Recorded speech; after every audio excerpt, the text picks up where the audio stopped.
চিঠিতে তুমি কি লিখছো? খারাপ কিছু? না, তেমন কিছুই না, সাধারণ কয়েকটা কথা লিখছি। তাহলে কান্না করব কেন? তুমি তো একটা পাগলি, অল্পতেই কান্না করে ফেলো, তাই বলছি।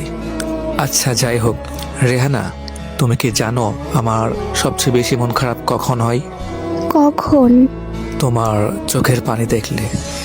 খারাপ কিছু যে কান্না করব? ঠিক আছে, কান্না করব না। হাসান, তোমার কি মন খারাপ? না। আচ্ছা, একটা কথা বলবো, শুনবা? আচ্ছা শুনবো, বলো। আজ শেষবারের মতো সেই গানটা শোনাবা? শেষবার বলতেছো কেন? এরপর থেকে আমি আর শুনতে চাইবো না, তাই। কেন? আরে, আজকের পর থেকে রেগুলার তুমি নতুন নতুন একটা করে গান শোনাবা। এক গান আর কতদিন ভালো লাগে বলো? ও আচ্ছা। হ্যাঁ, আর শোনো, কখনোই মন খারাপ করবা না, ঠিক আছে? মন খারাপ করব কেন? না, এমনিতেই আর কি বললাম। তোমার কি হয়েছে আমাকে বলো প্লিজ। আরে পাগলি, তেমন কিছুই না। আচ্ছা ঠিক আছে, রাত অনেক হয়েছে, এখন ঘুমাও। আচ্ছা ঠিক আছে, তুমি ঘুমাও। আচ্ছা শোনো, বলো। অনেক ভালোবাসি তোমাকে। আমিও তোমাকে অনেক ভালোবাসি।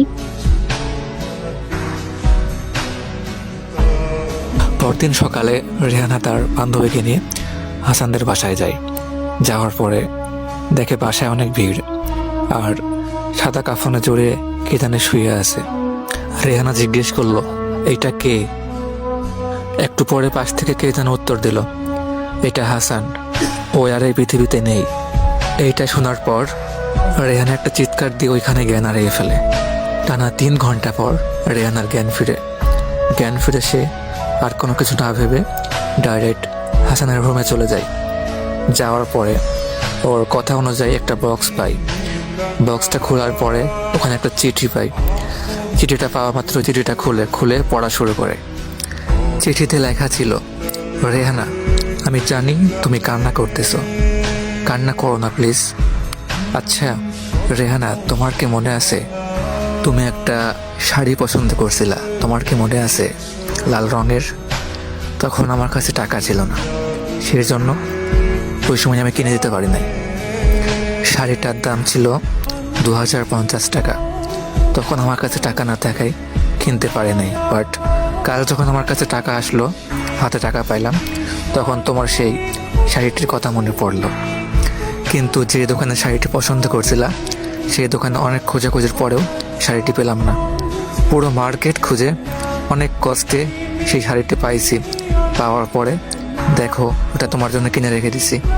দেখো বক্সের মধ্যে প্যাকেট করা আছে, নিচের দিকে হাত দাও, পাইবা। শাড়িটি কিন্তু পরবা তুমি। এখন তুমি নিশ্চয়ই ভাবতেছো যে আমি এতগুলো টাকা কোথায় পাইছি। আশরাফ খানকে তো তুমি চেনোই, তোমার বাবার পরিচিত উনি একটা নতুন ওষুধ তৈরি করছে। ওইটা কোনো মানুষের শরীরে দিলে মাত্র 1 থেকে 2 ঘন্টার মধ্যেই সে মৃত্যুবরণ করবে।